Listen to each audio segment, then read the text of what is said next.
Hi, everybody. Welcome to another lecture on the Hebrew Bible. We are today going to begin our jaunt through the former prophets, also often called the Deuteronomistic history, something we'll talk about very briefly. But let's go ahead and get ourselves started. So, the former prophets is basically the traditional Hebrew label for Joshua, Judges, and 1st and 2nd Samuel and 1st and 2nd Kings, which again, in the Hebrew Bible, as opposed to the Christian Old Testament, Samuel and Kings are regarded as one book. So Joshua, Judges, and Samuel and Kings. These books are in the English Bible, which follows the Christian Old Testament division. They are in the historical books as opposed to the way that they're organized in the Hebrew Bible. In the English Bible, the historical books also include the books of Ruth, Chronicles, Ezra, Nehemiah, and Esther, which in the Hebrew Bible, those are in a separate division. Those are in the writings division, whereas the former prophets are in the prophets of the Hebrew Bible. So you have the Torah, which we just finished. Then you have the prophets, and then you have the writings. The prophets begin with Joshua, Judges, Samuel, and Kings, and Joshua, Judges, Samuel, and Kings are therefore the former prophets. These are not because they used to be prophets, but because they're the prophetic books that come first in the prophetic canon. So that's the idea. And then you have the latter prophets, who are the prophets who, these are actually prophets who wrote, and they have books named after them, like Isaiah, Jeremiah, Ezekiel, etc. So it's not actually, there's no consensus for how the former prophets were composed. Many scholars, such as Frank Moore Cross, have suggested that there was an early edition of this written as early as the time of Josiah and then later revised. They appear to incorporate and sometimes cite other older sources that are now no longer around, such as the records of the kings of Israel and Judah, the Acts of Solomon, and other sources. There are some scholars these days who actually question whether those sources actually existed and basically suggest that they are a bit of verisimilitude from the authors of the former prophets to make it look like they're pulling from all these ancient documents that actually didn't exist. Again, because they don't exist now, we can't really know one way or the other, but they certainly indicate that there were older sources that they are built on. And I would say that most Hebrew Bible scholars continue to think that that there are much older sources that are in play in many of these stories. Now, one thing we do know is that the final edition of the former prophets comes from after 560 BCE. So, it has to, because it mentions the release of Jehoiachin from Babylonian prison, and that happened in 560 BCE. So it has to come from after that. This collection was edited at least after that, and probably a good bit after that. So you're looking at sometime probably in the late 500s or even up to the late 400s or even into the 300s. Some scholars have suggested it even that late, since it has a bunch of other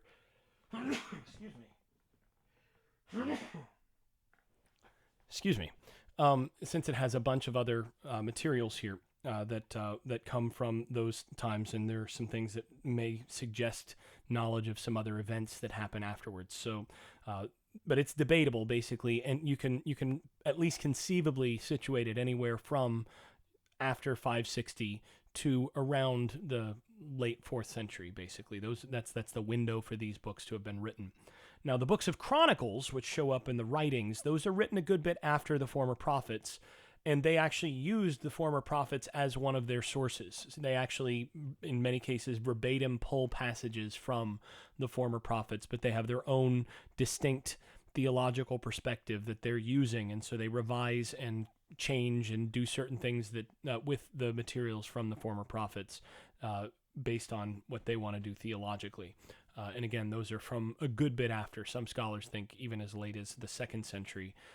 Most scholars put them in somewhere in the 4th century and think that the former prophets had been around a good bit by then. So these books, the former prophets, are also often called the Deuteronomistic history. And that's because they are basically a way of putting forth the theology of Deuteronomy in a historical narrative. That's what they're trying to do. These are a narrative explanation of what's going on in Deuteronomy. So they strongly echo the theological and thematic material of Deuteronomy. And one of the big emphases of these books that they have in common with Deuteronomy is in their narrative. These books repeatedly emphasize the conditional nature of the covenantal blessings.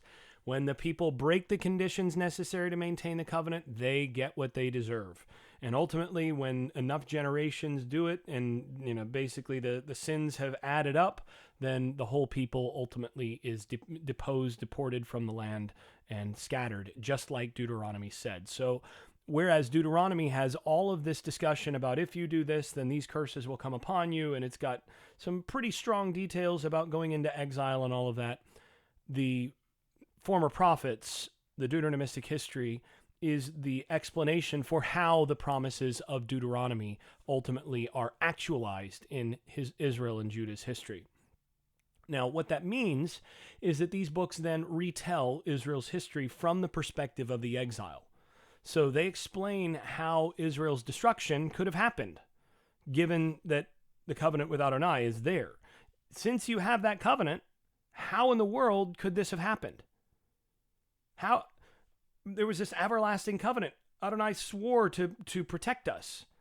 What's the problem? And as I mentioned when we were talking about Deuteronomy, does this imply that Adonai is weaker than the gods of other nations? Does this suggest that the covenant wasn't real? I mean, there's all sorts of ways that you could go here, because as we'll see, the northern kingdom of Israel ceases to exist by the end of the 8th century BCE.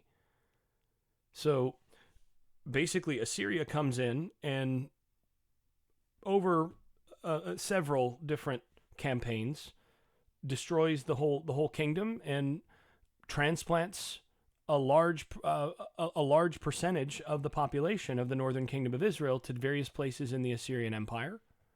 And that ultimately culminates in the sack of Samaria, the capital city of the northern kingdom, in 722 BCE. So Israel ceases to exist as a separate place at that point, and Assyria resettles various people from the Assyrian territories. These are native Assyrians from other areas. They resettle those people in that area to basically manage that land as a province within Assyria. Then, about 140 years later, roughly, the southern kingdom of Judah suffers the exile of its king and leading citizens, and the loss of its ancestral lands, and the destruction of the temple in Jerusalem, along with the ending of any sort of kingdom in the south. So Judah then suffers a very similar fate as with the north. And with all that finally done, that's when the Deuteronomistic historian, as we'll call the author, the Deuteronomistic historian is looking back at the past and making a declaration about how all this worked.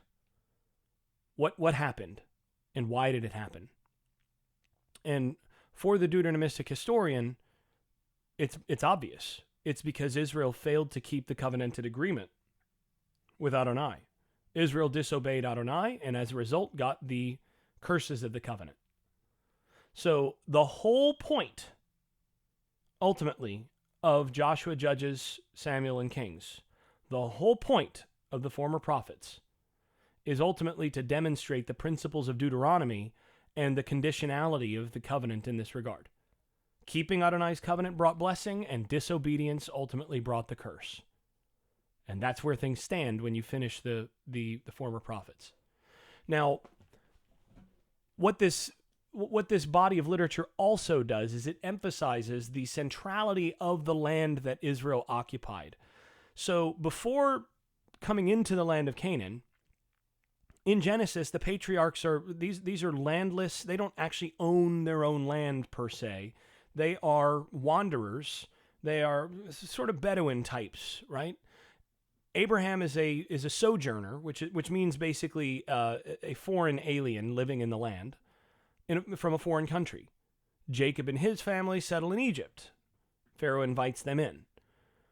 So basically, Abraham and Jacob are both immigrants into their specific areas, and they come into areas that are already owned by other people.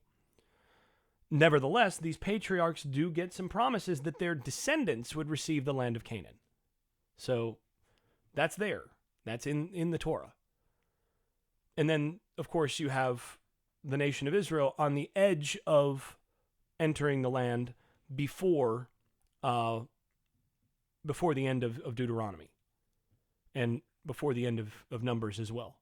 So they come right up to the edge there, and you have the Transjordan area. So some of those areas end up part of the Israelite tribes, but you have the Transjordan area that ultimately gets lumped in there. But essentially, Israel as a nation doesn't really have any land at the end of the Torah, but they're promised the land that they're about to get.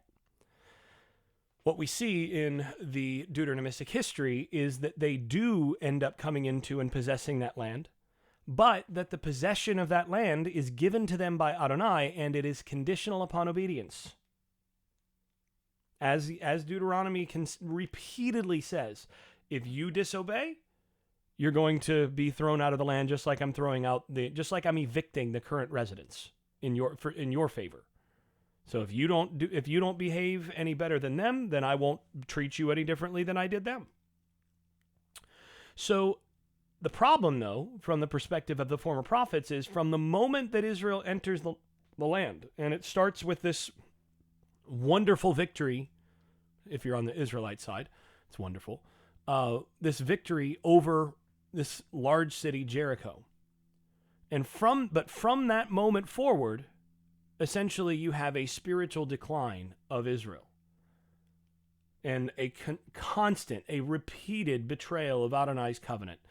Each of the 10 commands is broken in various places throughout the former prophets. And when they're all finally broken and there's nothing left, then ultimately that's that. And Judges, the end of the book of Judges, sort of summarizes the situation right before the kings arise. But and things have gotten really bad there, where it says, in those days Israel had no king, everyone did as he saw fit. And then the kings are presented as a solution, but we'll see that ultimately they don't wind up being such a great solution either. So we're going to go ahead and start with the book of Joshua, though. The book of Joshua is actually so close to the book of Deuteronomy in the way that it's constructed that some scholars actually read it together with the Pentateuch and as a member of the Hexateuch, so the 6 books rather than the 5 books. Now, of course, it's not part of the Torah, but that just tells you how closely aligned it is with what's going on in Deuteronomy. It's like it's designed so closely with Deuteronomy that it just reads as though Deuteronomy has just continued.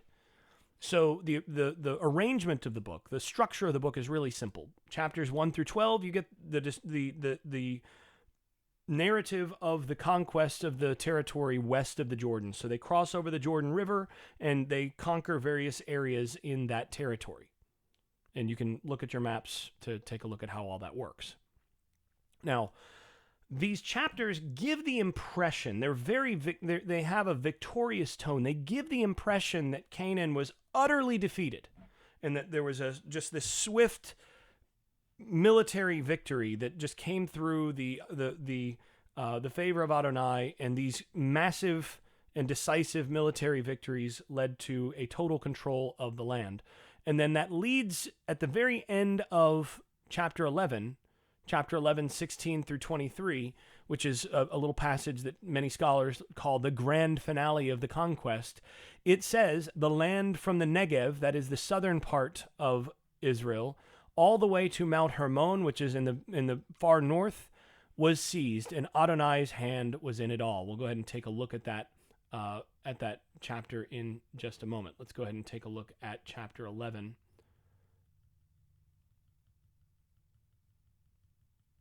It's not quite as easy to use Alter for this, Alter's translation, but you have 11:16 through 23. So you have, and Joshua came down and, let's see, yeah, here we go. And Joshua, here we go. Many days Joshua did battle with these kings.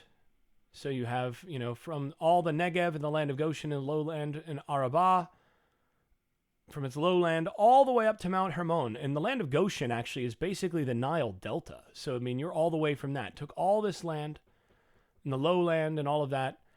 And their kings he captured, and he struck them down and put them to death. Many days he did battle with those kings, and there was no town that made peace with the Israelites except the Hivites living in Gibeon. Everything they took in battle, for it was from Adonai to harden their heart for battle against Israel, in order that they would be put under the ban, and we'll talk about the ban in just a moment, with no mercy to be shown them, in order that they would be destroyed as Adonai had charged Moses. And Joshua came at that time and cut down the Anakites from the high country, from Hebron, from Devir, from Anav, from the high country of Judah and all the high country of Israel with their towns. Joshua put them all under the ban. No Anakites were left in the land of the Israelites. Only in Gaza and Gath and Ashdod did they remain. And Joshua took the whole land according to all that Adonai had spoken to Moses, and Joshua gave it in estate to Israel according to their divisions by their tribes, and the land was at rest from war.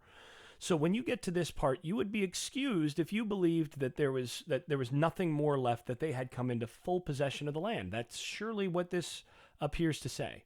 And then it moves into chapters 12 and following. You have then the central section that then deals with the partition of the land among the tribes. And I didn't have you go through that because, quite frankly, reading about the geography of it goes from, their territory goes from this large oak to that, brook to, on the one side, and, the river over there on that side to there on this side. It's just not going to be very valuable for you in this context, so I didn't have you read it. And then the book concludes with an account of the return of the eastern tribes, the tribes that had actually taken land on the eastern side of the Jordan. They crossed back over the Jordan to their homes. Then you get Joshua's farewell address in the assembly of the tribes to renew the covenant in Joshua's absence. So that's what you get. Now, at the same point, there's a theological prologue and epilogue to how this book actually works. So you have this prologue, which is in Joshua 1, and then the epilogue, which is chapters 23 and 24, where you have the farewell address and the renewal of the covenant, that ultimately set the agenda for the book. So the material that is sandwiched between the prologue and the epilogue is basically supposed to be read. It's designed to be read in light of the passages that it's sandwiched between. So it shows how carefully how the book of Joshua is arranged to demonstrate the theological meaning of what's going on in the book. So it's making a very strong case for what's happening in the book from a theological perspective. And if we look at the prologue in particular, we can see this. So we're going to see this. I'll just take a look. One more thing. The prologue and the epilogue, they show that the book is not just interested in just narrating a set of facts about how people came into the land.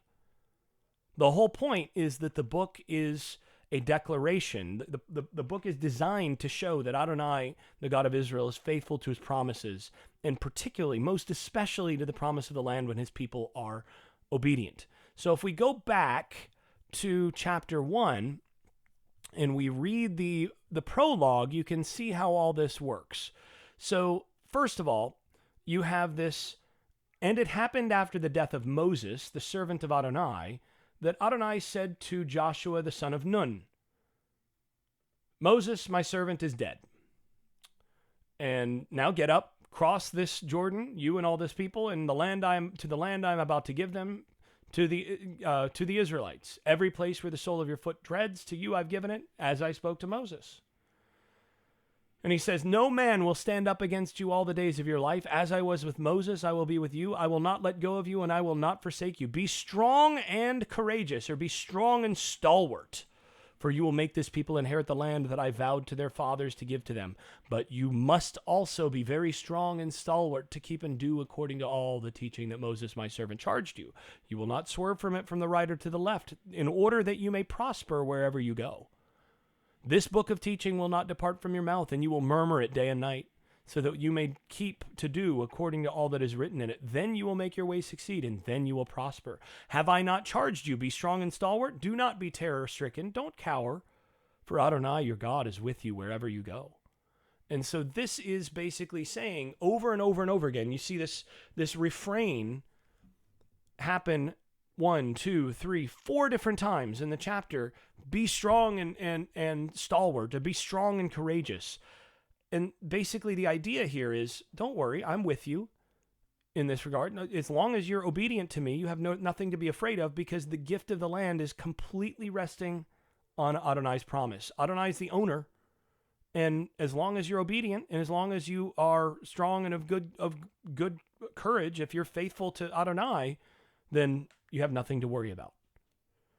So that's basically the key takeaway. That's where things are trying to go in Joshua. The prologue and the epilogue emphasize that idea, and basically what the Deuteronomistic historian does here is the era of Joshua is portrayed as a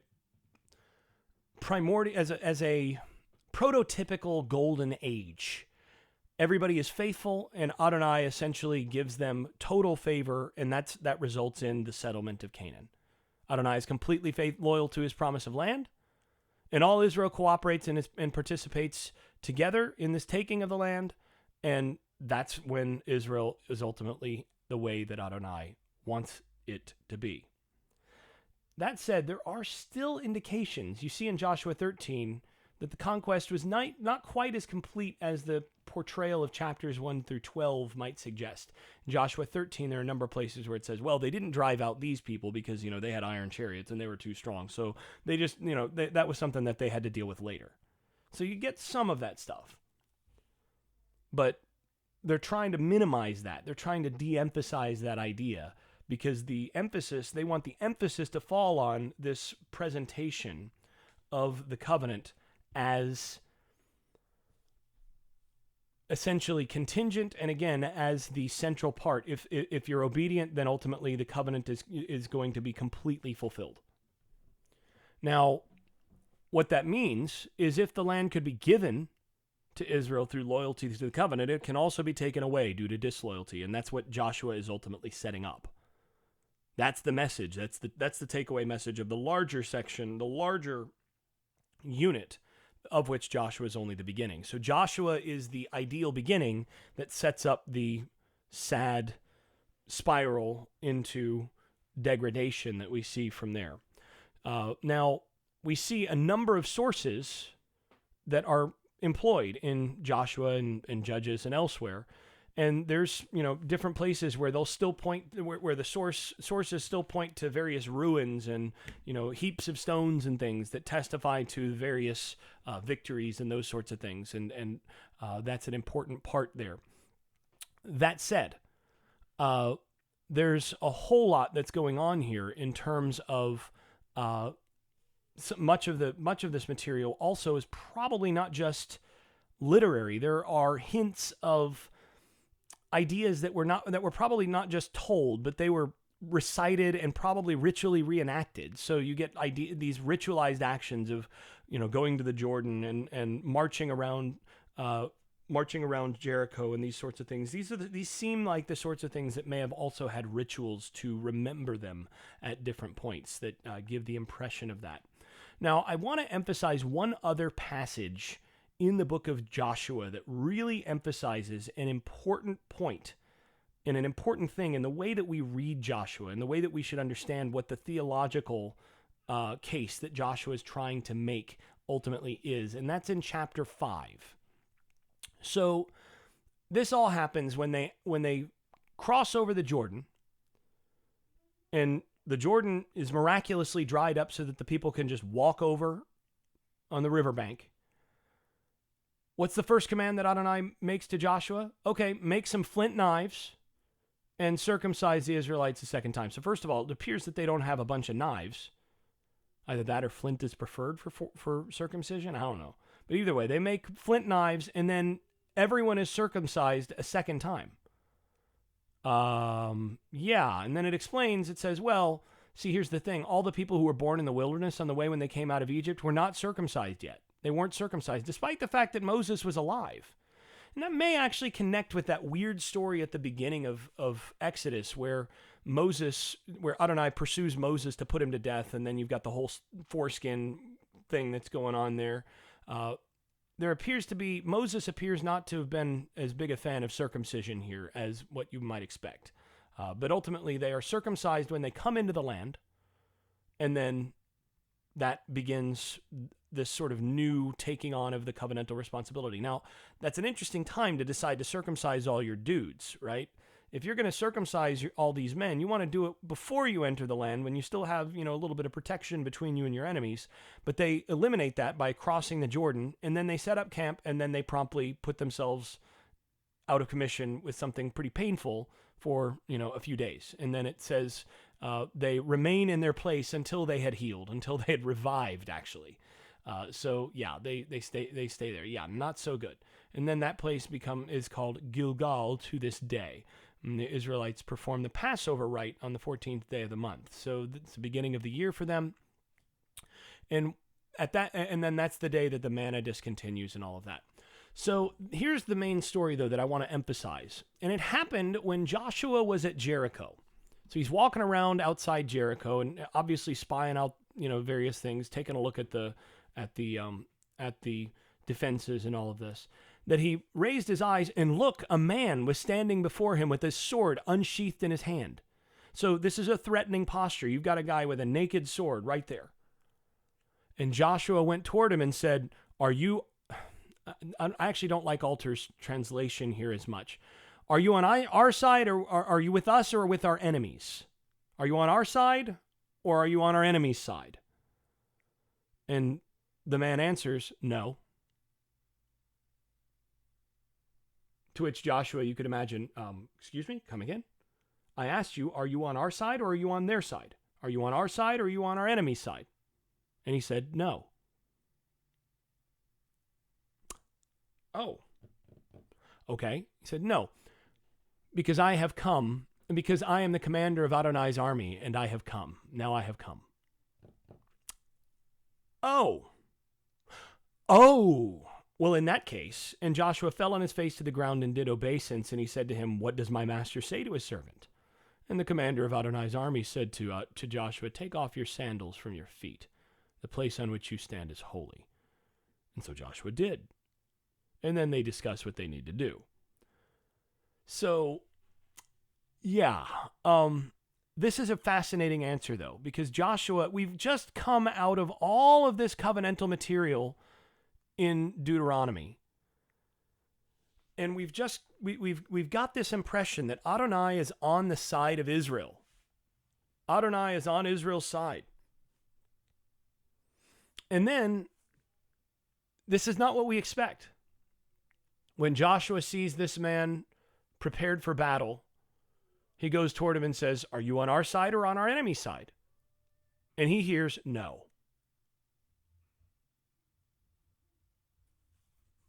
But I am the commander of Adonai's army. That's a fascinating answer. And that tells us a lot about what's going on in the book of Joshua. Joshua wants to emphasize that it's a mistake for Israel to imagine that God is on their side. Joshua wants the people who are reading the book of Joshua to understand that God is not on anybody's side. And he emphasizes this with the way that Joshua actually goes about this. And ultimately, the key here is that Joshua is asking the wrong question. Joshua is imagining things as us versus them.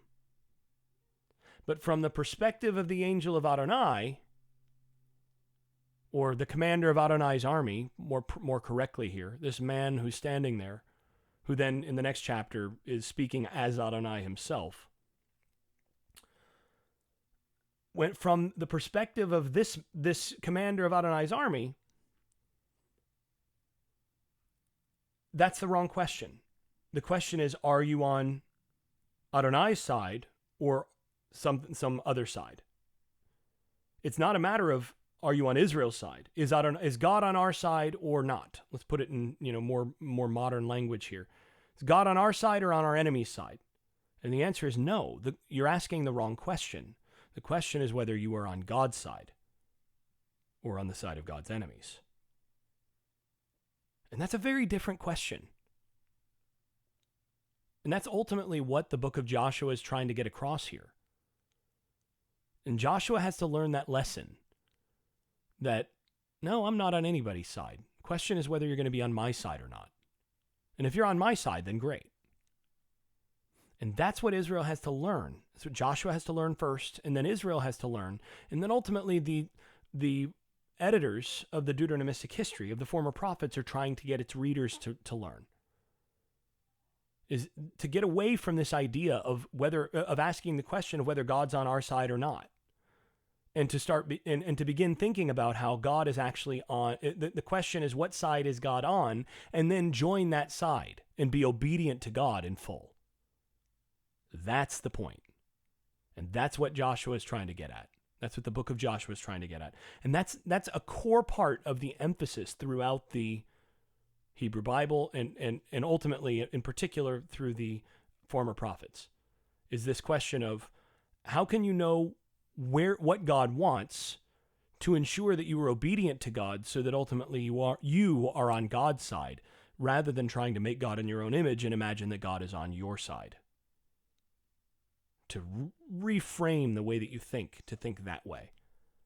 So this is a very, very important passage in the construction of the former prophets, and in Joshua especially, but in setting the stage for the basic point throughout the former prophets that Adonai is not, even though you've got the covenant, Adonai is not on anybody's side. The covenant is designed to put you on Adonai's side, and that's the point. So that's something that Joshua really wants to get across. And then, of course, you have the whole Joshua and Jericho situation where the walls fall down flat. You have Rahab, the prostitute, where the men go in and they, if you've got men coming in from the outside, the place where they can probably attract the least attention is to go into a prostitute's house. So that makes sense. Of course, there's also other reasons that they might go there.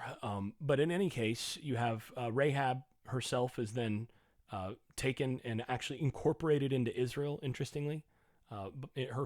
She and her whole family are incorporated into Israel. They intermarry, which is something you would expect to be outlawed. But in this case, because she saves the lives of these men and also pledges her allegiance to the God of Israel, that there seems to be an exception made. So it's interesting that you see that exception this early. But it kind of emphasizes, again, the perspective here that if you're on Adonai's side, then that's all that matters. That's what's going on. So we're going to go ahead and leave off there. I know that there are probably some questions to ask and different things that you'll want to discuss during the discussion session. But that's the core of the book of Joshua and what you need to know as you're reading through these various stories. That's what it's trying to get across in the big picture.